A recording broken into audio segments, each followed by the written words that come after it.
All right, it's another edition of Yahoo Sportsbook Live. Minty, we have got some pretty wild scores to talk about right off the top here. Let's not waste any time. The Cowboys. Dak is back. Everything's good.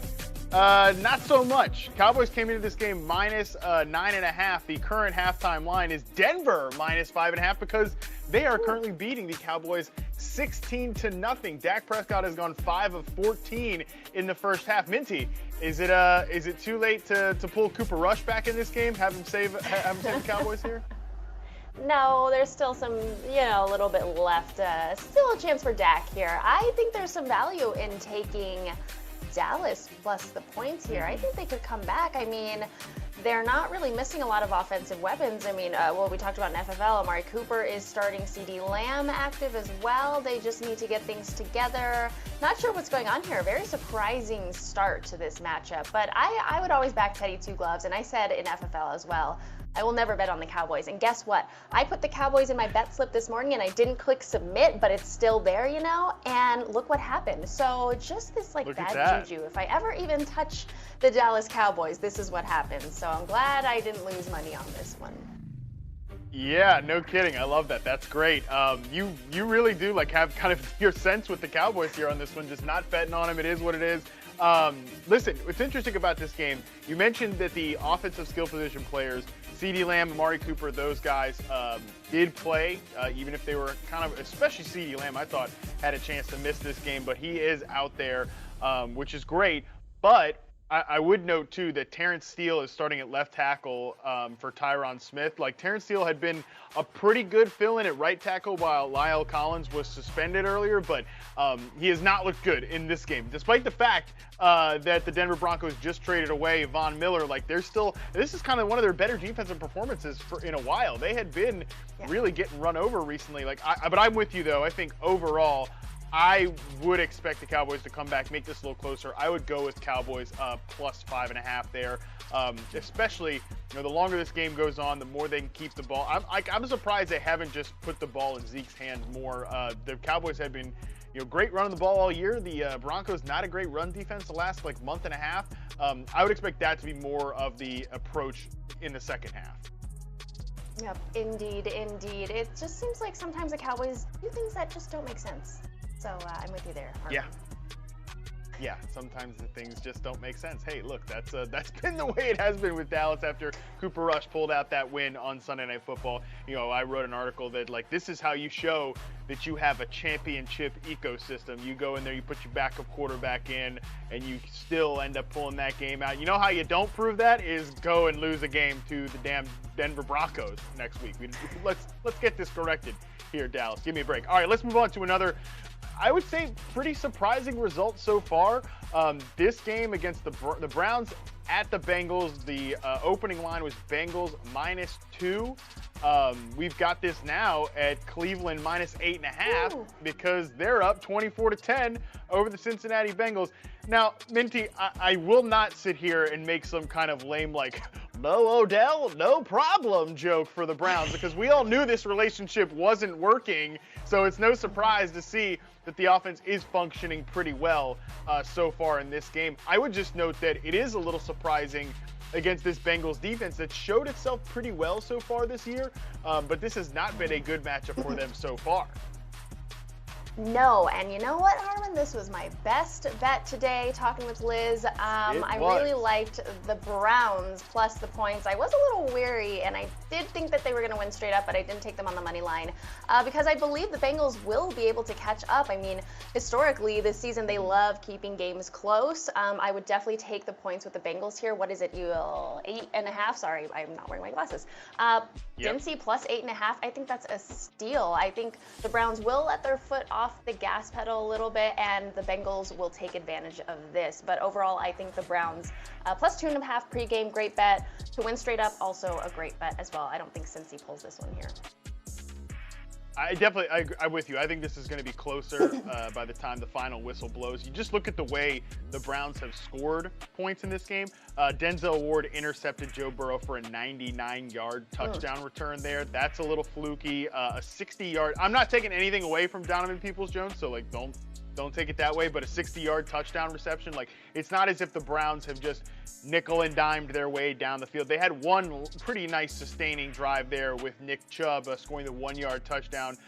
But you just look at this has been mostly on the product of 2 big plays. There's always a question of sustainability, especially when you're looking at this, like how it's going to finish. And, you know, the Bengals, I will say, though, with the Bengals, the one concern I had coming into this game, and I think it's probably a lot of the reason why you went with the Browns here, is like you look at like Joe Burrow's sack rate is actually higher this year than it was last year. You know, when everyone's like, what are the Bengals doing to Joe Burrow? They're going to get him killed. All this freak out. I think the fact that their record has been really good this year has actually kind of masked that talking point. And then you come into this week with Jadeveon Clowney, Myles Garrett, Malik McDowell playing pretty well. Like this was a problematic spot coming in here for Joe Burrow in this passing game.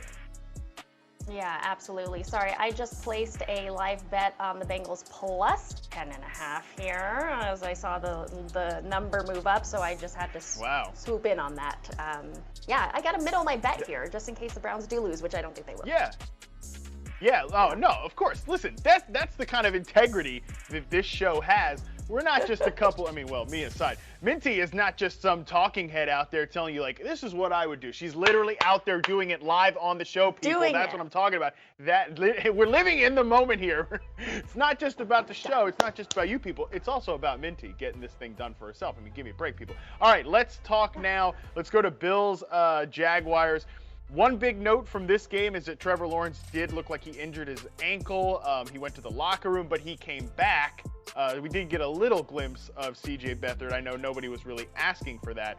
But listen, this was a huge, huge spread coming into this game. Minus 14.5 for the Bills. It's currently minus 7.5 because, like, Minty, this is pretty similar to what we got from the Buffalo Bills last week. Huge double-digit spread. I know you're always wary of these double-digit favorites. Huge spread there for the Buffalo Bills with the Miami Dolphins last week. That game was much closer than many expected it, especially in the first half. This is like basically the same situation here, 6-6 with the Jaguars of all teams. Now, do you see this eventually some distance being put between these two teams, or is this just going to be a surprising result for us? No, I see some distance here. I don't know why Buffalo is starting off so slow here. And I believe this is the 3rd week in a row that Buffalo has started out as a 2-touchdown, favorite, 2-touchdown point spread kind of favorite. And yeah, it's really surprising. I actually really like the current line at Buffalo minus 7.5. Maybe I'd wait a little bit more to see if I can get a 7 or 6.5. But I do see Buffalo pulling a win out here and winning by at least a score or two, because I mean, really, the Jaguars, how long can they keep this up for, especially with C.J. Beathard? Yeah, it looks like we're going to get Trevor Lawrence in the second half, but still, I mean, come on. What are we doing here? James Robinson didn't even play for the Jaguars in this game. It's not as if they've made a lot of noise on offense. It's just that the Bills haven't kept up their end of the bargain on their offensive side. Now, I'm with you. I think in the second half, things can open up there. Cole Beasley came into this game pretty banged up, and he's been the lead target guy by a good bit with 8 targets. Nobody else has more than 4 on this team. They just haven't hit those explosive plays yet. And that's what's funny about the Bills. And I think while I'll probably, even though we haven't gotten they lose to the Tennessee Titans, they go on their bye, and then they have these 2 kind of weird games against inferior teams. I will probably still continue to bet on the Bills and be excited about them, in closer games with better competition, because it's weird. Like, their record is great. I think they might be the best team in the AFC, but still, we haven't seen this offense fully click yet. We haven't seen the ceiling version of this offense. I still personally believe, Minty, I don't know about you, I still personally believe that is coming. Oh yeah, absolutely. And the Bills could just be in a mid-season slump, and also there's this narrative of really good teams facing very lowly ranked teams like the Jaguars or so, and they don't really give it their all. So maybe it's not that surprising that we're seeing this score right now. Yeah, exactly. Little trap game action. Well, in week 10, the Buffalo Bills, as I'm literally looking this up on the fly. The Bills get they get the Jets. Oh, so we get to do this again next week, Minty. What a treat. Bills, what a light portion of their schedule. Everybody expects like, oh, this is when, all their fantasy players will be crushing it or whatever, but the Bills are just kind of like, you know what? We can kick back a little bit. We don't need to try so hard. We'll take it easy in the first half. We'll 6-6 action, then we'll come back and win in the second half. So I guess that's what we have to keep our eye on. We'll make the fans sweat. We'll make the bettors sweat a little bit. Yeah, exactly. So it is. They got to save their energy for the bigger games. That's just good storytelling. Okay, don't make it so predictable. At least keep it in doubt a little bit, like what the end result is going to be. All right, let's move on to the next game here. This one also pretty surprising. We've got the Minnesota Vikings 17-10 over the Baltimore Ravens. The Ravens came in here as 7-point favorites. Now it's currently Minnesota -2.5. I still feel like I want to be on the Ravens side of this one here. Like the Ravens +2.5 seems pretty good to me. This is in Baltimore. We haven't quite got, there's been just a couple of misses here. I mean, Lamar Jackson hit, Mark Andrews on a perfect, just dropped it right in the bucket on the corner route there, deep in the end zone. Andrews just doesn't come up with it. There's just been a couple of miscues like that here. And to credit to the Vikings, I know they don't have the best record in the world or anything like that. They're not one of the best teams in the NFC, but they've got Dalvin Cook rolling. Justin Jefferson wearing the free Odell shirt for whatever reason in his pregame warm-up. I'm pretty sure Odell is free. Literally, he's free to do whatever he wants. He doesn't have a team right now. He's a free agent. Hello. Yeah, it's in the name. Yeah, he is. It is in the name, Minty. Free is literally in the title. It's Odell Beckham, comma, free agent. That's in the title of where he's at this point. He's free. Justin Jefferson got free, deep in the Baltimore Ravens secondary for a big touchdown there. So there's been some big plays from these Vikings players, and I get that. They have obviously really high-end offensive talent, but there are still some injuries. A COVID issue with Harrison Smith, who got pulled late in this game going into it. Obviously Patrick Peterson on IR, Danielle Hunter also out for the long term. This Vikings secondary, I think, is too banged up to hold at some point. Lamar Jackson hit a touchdown to Devonta Freeman, 5-yard touchdown. Devonta Freeman, unbelievable. With 23 seconds left in the first half, I feel like that's the start of things changing more towards the Ravens side here. Yeah, I can absolutely see that, although we can't ignore how great this Vikings offense has been looking from the couple of plays that I've seen. I mean, Kirk Cousins doing the QB sneak, crowd surfing over everybody to get that score. I really like how the Vikings look, but you're right. I think it is a turnaround here for Baltimore, because they are really the better team and the healthier team. I don't want to say healthier, but they are the better team here. I think they could catch up. Definitely some value in taking Baltimore plus the points here, because you can't go wrong with plus points. Yeah, and honestly, I think that the what might be even more tempting to me is the over of 52.5 here. I think this game does turn into a pretty interesting shootout the rest of the way.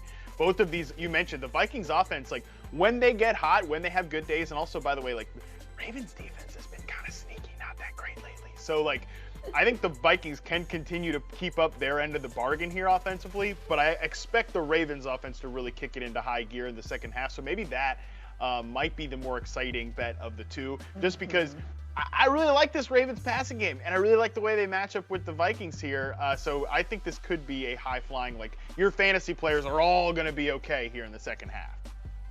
Yeah, absolutely. I mean, Lamar is working on his accuracy, and we've seen some little hiccups and some mistakes here, so hopefully he can just keep the ball safe, run it a little more, and we'll see where it goes from here, but I think the Ravens will be okay. Let's chat about a game that went into the third quarter already. That is your Las Vegas Raiders at the New York Giants. This one came in here, Raiders -3. The Raiders actually right now I think there was a pick 6 by the Giants just recently, so they just jumped into the lead there, 17-3. New York Giants over the Las Vegas Raiders. Current line is New York Giants -2.5, Minty. Your Raiders, what's the deal here? You know what? I stayed away from this game, and looking at the betting activity this morning, the public was all over the Raiders -3, so that was kind of a red flag there. Yes, the Giants can surprise us. I mean, we know last week they went up against the Chiefs, who we know are a bad team, but the Giants, like I said, can surprise us defensively, offensively. I have Danny Dimes in one of my fantasy leagues, and I'm pretty proud right now that I decided to bench the other guy and put Danny Dimes in. Yeah, so I wouldn't be mad if the Giants come up with one here. I wouldn't bet the live line or the halftime line, the live line right now, because I don't know, this game could really go either way. It's kind of a coin flip. 100%. I feel like this was a pretty strong stay away game going into it. I feel almost like even more so now coming out of it. I don't really have a good feeling on either teams. Like, what I mean by that is like a good sense of where they are, especially the Giants. They're just such a weird team. I will note that the only player to score a touchdown for the New York Giants on offense is Evan Ingram, the one guy that like nobody wants to score a touchdown in fantasy football, because the Giants they finally found a solution to how to keep their skill position players healthy. All their good guys, just don't play them. Kenny Golladay, Kadarius Toney, they're playing like half the snaps. Just don't even play them. Throw guys out there like Colin Johnson, like who's the guy, John Ross. Like, you know, just keep those bad players out there. That way the good ones can't get hurt. It's an interesting strategy. I'll give them that. Yeah, it's a very Giants-like strategy. And you know what? Just thinking about this now, if the Raiders were that much of a better team and the Giants were such a sucky team, why were they only 3-point favorites, you know? So you kind of have to think about that. Like, it was a little suspicious. So the Giants catching points was better value there. Yeah, I totally agree with you on that one. Just want to update from the Cowboys game. Ezekiel Elliott, who's been on the bench at times with his right knee wrap, is questionable to return with a knee contusion. So that is not ideal if you are like me, who based a lot of my daily fantasy lineups around Zeke Elliott at that running back one spot. Not ideal. Okay, no one cares about the Texans and Dolphins. Nobody cares about the Panthers and Patriots. Falcons and Saints, definitely nobody cares. Let's move on to the later games because we got a lot of interesting things to talk about here. Let's first talk Chargers at Eagles. Chargers -1 coming into this game. Minty, I wrote a lot about this game coming into it. I think this is a really interesting matchup overall, but I want to hear your thoughts on the game first. This one's tough because obviously, first instinct, you want to go with the Chargers. They are the better team. They are the more healthy team. They are the more explosive team, the more solid team here, and they're only favored by 1 point. I started off the FFL show saying that a very, very wealthy bettor placed a 6-figure bet on the Eagles here. So this is a very interesting matchup. There's a lot of liability on this game. Oh, that was you. Yes. Is that what you wrote in your article too? Is that you were going to do that? Yeah. I'm loaded and I can just throw money around like that. Yeah, absolutely. That's all right. I honestly don't have an opinion on this game. It seems like the public is all over the Chargers, and it makes me a little nervous. Hello, they're only 1-point favorites against the Eagles. Yeah, they're heading to the East Coast, and they typically struggle on the East Coast. So I don't know. Maybe I would look to the total or something. But this one's a stay-away game for me. I'm very interested to see how this one plays out, though. Total is 49.5 right now. This is interesting because it's kind of an inflection point in the Chargers season. Like you mentioned, they just got beat up by the Ravens, then they took their bye, then they got beat up by the Patriots. I mean, I don't know. The one thing I will say, though, is that, this team in the LA Chargers right now on offense, they're really, weirdly enough, like they're trying to play small ball offense. Like Justin Herbert ranks like 23rd in air yards per pass attempt, and we know he can whip that thing downfield. Like, they need to have some verticality emerge in their passing game. But like the short dink and dunk stuff, that's what works against the Eagles. The Eagles allow the lowest ADOT in the league. They allow they allow the highest completion percentage. Like, they're totally fine letting a team like the Chargers come in and dink and dunk their way down the field. I think this is a great matchup for Austin Eckler. The Eagles allow the 3rd most catches to running backs in the NFL. Great matchup for Keenan Allen. Like, maybe Mike Williams even pops up for a couple of big plays here too. I do kind of feel like this is a nice bounce back spot for the Chargers. Like, when you look at the way that the Patriots and the Ravens play defense, that hard press man coverage, that's going to really disrupt the short timing and rhythm passing offense like this. Then the Eagles that sit back, soft zone, cover 2 stuff, like just take the middle of the field.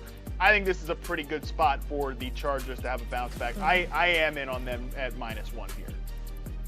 Okay, I don't hate it. I mean, I hope you're right. I hope the Chargers do come out with a win because, I mean, losing to the Patriots, losing to the Ravens, ugly, ugly. They need to bounce back here in order to, you know, be contenders for the AFC West here, or else the Raiders are going to take over. So we don't want that, right? No, we don't want that. I mean, hey, the Chiefs are still going to find their way to backdoor into the AFC title, AFC West title. We all know that's coming. Just mentally prepare yourself for that one. All right, let's move on to the Packers at Chiefs. Obviously, a lot of stuff coming into this game, a lot of discussion points. We know Aaron Rodgers is not going to play in this game. It's going to be Jordan Love's first career start. Minty, for all the negativity that you have shared on the Chiefs so far, I feel like this is a pretty good spot for them to come in here at home, -7, and get a pretty nice convincing win over a quarterback in his first start. As much as the Chiefs definitely have personnel issues on their defense, I still think Steve Spagnuolo is a good defensive coordinator. Like, I don't think the scheme has been the problem. He's not the type of defensive coordinator I'd want my second-year quarterback in his first start to go up against here. Been a lot of problems for Kansas City. I feel like they can find some answers here with this one. Hartman, you don't like it. I love you don't like how it. you're thinking. And the Chiefs very well may win, but I mean, 7 points is a lot to be favored by. I mean, I wish I had the stats up here with me right now of how many times the Chiefs win by 7 or more points, win by a score or so. But the Packers clearly are the better team defensively here, now allowing the 6th fewest passing yards per game and the 9th fewest points per game. The Chiefs barely run the ball, and I think that if they want to get far ahead of the Packers, they need to run the ball, and I don't think they'll be successful doing so. And yeah, it does kind of make me nervous that Jordan Love is starting for his very first career start and such a big game. But remember, the line is adjusted to this Aaron Rodgers being out, so I'm putting my faith in Green Bay. This is one of my best bets. I got them at +7.5. And hey, if I need to middle this, if I do need to do that, I'll just live bet it. But I'm on Green Bay today, and for them to possibly win straight up. I think the live bet might be the way to go, because I can tell you how this game is going to go from the first 2 Kansas City drives. If they have the discipline and the patience to come in there and just run the ball, not do any of this little trick play BS, just try to actually run a normal offense. I know that you have the greatest player on the planet in Patrick Mahomes, the freakiest guy out there. I totally get it. I know why you want to do those things, but you're just not the same team from a personnel standpoint too. I mean, you don't want to be spread the field out and then oh great, I got to throw to Mecole Hardman 7 times. That's not it. You don't want to live in that universe.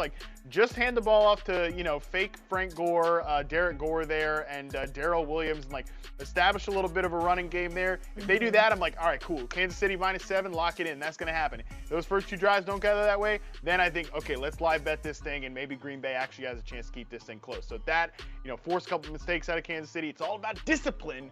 Let's see if they can pull it off. We got a lot of let's see storylines here coming into the Arizona Cardinals at San Francisco 49ers. 49ers -4, Minty. How are you feeling about this one? We know that, A.J. Green, COVID list. DeAndre Hopkins, pretty highly questionable. I think Kyler Murray, still pretty highly questionable. I don't know if we've gotten any news on whether he's going to play or not, but one way or another, the Cardinals are not going to be themselves out there today. Might have to rely on Colt McCoy, it was 100 years ago. What are we, Colt McCoy? Unbelievable. So, pretty wild stuff there. The 49ers coming off an awesome, convincing, great offensive game against the Chicago Bears last week. How do you feel about this one? I have no feelings towards this one. I always say that I'll bet on the Cardinals as underdogs because they're so profitable. But without Kyler, that does change everything, hence the reverse line move. Big better on San Francisco today, another 6-figure bet. That's very risky, seeing as how San Francisco is such a confusing team this season. Yes. Yeah, I don't like this game at all. I would lean Cardinals, but I definitely would not put my hard-earned money on this matchup at all. However, maybe there will be a lot of scoring. Cardinals tend to be a very profitable overs team. San Francisco does give up quite a few points, so maybe I would look to the total in this one instead. Yeah, 44.5. I could easily see. Again, Oh, if the wow. 49ers offense looks like the unit that it was last week, then I think, even Colt McCoy in this offense could put up some decent points on the other side. But yeah, I mean, this should be the 49ers offense we expected. Like, Brandon Ayuk is back running the full route tree, running like every single play out there. He had a great game last week. Kyle Shanahan threw a lot of praise on him. Devo has been awesome. Little banged up, but then they've got George Kittle coming back off IR, probably on a pitch count, but we're getting close to the 49ers at the height of their power, so we shall see what that holds this afternoon. All right, Minty, let's move into the primetime games. Can't get away from the biggest news coming into this is that I got wrecked last week. I went 1 for 6 on my props. It was a nightmare. Tough scene for me. I didn't even watch the Monday night game between the Giants and the Chiefs, and I'm glad I didn't have to watch the pain there. So we got to recover this week. 29-19 though over the course of the season, still feeling pretty good about it. We got to try to recover, and you know, Minty, I'm giving 3 overs bets on this one. But before we get to that, any thoughts generally here with the LA Rams welcoming the Tennessee Titans? Rams -7.5. No Derrick Henry for the Tennessee Titans, so a whole new identity for this team. Yeah, you never bet favorite at 7.5 points. I don't like that. I actually have faith in the Titans today. Haven't gotten to the window with it yet, but I'm loving them catching 7.5 points here. Even without Derrick Henry, they have proven they're more than capable of scoring. I think A.J. Brown will get a very heavy workload today. Got to protect Tannehill for sure, as he's like, the second most sacked quarterback in the league right now. Yeah. But I'm really liking the over, 52.5. I mean, the Rams are second in yards per play, and both are top 10 in points per game. So I love this one to be a shootout. Hope it'll be as exciting as we all think it will be. Oh, I cannot wait to watch this game. I am so excited. We'll see what this new look Tennessee Titans offense like. We haven't seen Derrick Henry miss a game in recent memory, so it might be a lot more Jeremy McNichols, and then we move into the Adrian Peterson era next week. But this should be exciting. All right, for my player props, completely avoiding the backfield situation. You don't want to mess around with that. Let's stick to some known quantities here for the LA Rams.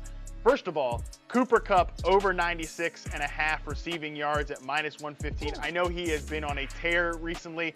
Let's give it one more game against a defense that allows the 5th most passing yards in the NFL. Especially when you look at the Tennessee Titans pass rush has actually been pretty good this year. So let's get the ball in Cooper Kupp's hands quickly. Let's get him some short catches. Let him make plays after the catch. I love him for this line here. He has just been as rock solid, steady as it comes this year, Minty.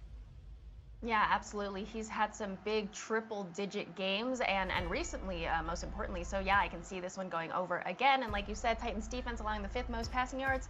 That's got to be easy. It's set high, but I'm not too worried. Yeah, as long as it stays under 100, I feel pretty good about it. I'm going to tack on one more player from the Rams here as well.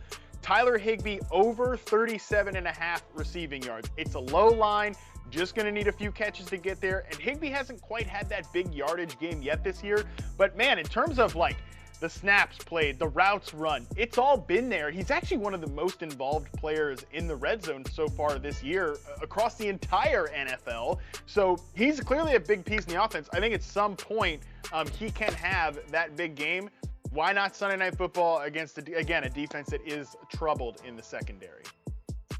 Yeah, his numbers have been inconsistent this season, and it is kind of a crapshoot here. But who better to excel against than the Titans with their poor defense? So yeah, let's go, Tyler. Right, exactly. That is exactly what I'm talking about, Minty. All right, last one here. We can be quick on this because we already talked about. You already mentioned A.J. Brown earlier. A.J. Brown has been awesome over the last 3 games. I believe he is number 2 in yards per game over the last 3 weeks.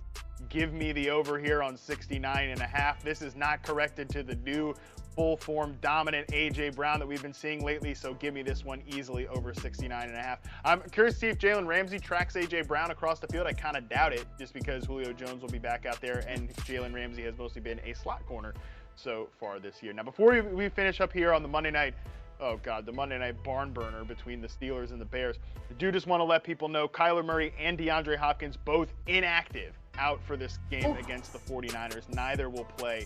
We've seen a lot more Rondale Moore, Christian Kirk, and getting the ball from Colt McCoy.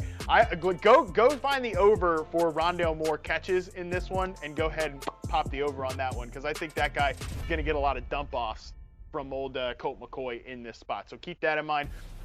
Last game here, we've got Monday Night Football, as I mentioned, Steelers and Bears. Minty, the total on this game is 39.5. What is this, like high school football? Unbelievable. I know. Yeah, obviously, yeah, it's so bad. Steelers minus 6.5. How are you feeling about this thrilling offensive performance? Not betting aside here. However, if I had to give you my lean, which I am going to, I would lean the Chicago Bears plus 6.5. This isn't a large spread, but it's too large for the Steelers. They typically don't do well covering spreads of a score or more, and this fits into this situation here. I did give out that my best bet for this is painfully the under 39.5. I already regret it because I'm just seeing the first quarter just be like a shootout here and just be like, where did these offenses come from? But yeah, I do have an under on this matchup because both teams are trending towards the under this season, so why not? Our producer Kent just sent us a note saying, like, lock it in. Bears are covering this one. The Steelers never cover against these type of teams here. I love that from Kent. That's exactly right. Yeah, he knows what he's talking about with these, like, Mike Tomlin era Steelers, like, laying down against bad teams or at least not covering the spread. Minty, I'm with you on the under here. The Steelers just somehow managed to drag every team down into the muck, into the mire, and, you know, play that disgusting down in the mud football. So I think that's, and I mean, the Bears are totally willing to do that too. They love to just establish a run and be boring. But all that said, I still somehow found 3 props to bet the over on in this game. Pretty conservative, though, here. I know you're shaking your head. It's disgusting. There's something wrong with me for sure. But the first one here, I've got over on 3.5 catches from Pat Freiermuth at minus 105. Yeah, I love the way that Pat Freiermuth is emerging in this offense. He was second on the team in targets last week with 6. I think that he can have a huge game here. This guy looks great for a rookie. He made an awesome catch on a 4th down, a crucial one-handed one. I love this player. I think this is an exciting development for the Steelers. They're having him jump out there as a threat, and I'm just taking the catches here. I'm not taking the yardage. I love that. I love the catches prop over the yardage. With Eric Ebron out, big bet is definitely going to have to turn to Pat Freiermuth here. Yeah, I think it'll be a big-ish game. Again, I have the under, so I just can't agree with you on any of these props you have here. Fair. I get it. Listen, I get it.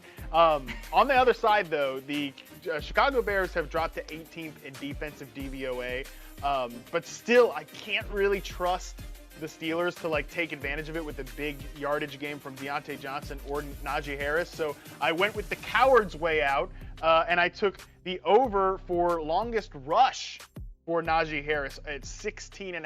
I think he can at least get one big play here all on his own against a defense that's kind of starting to fall by the wayside. Like I mentioned, the Bears' rush defense DVOA is only ranked 24th.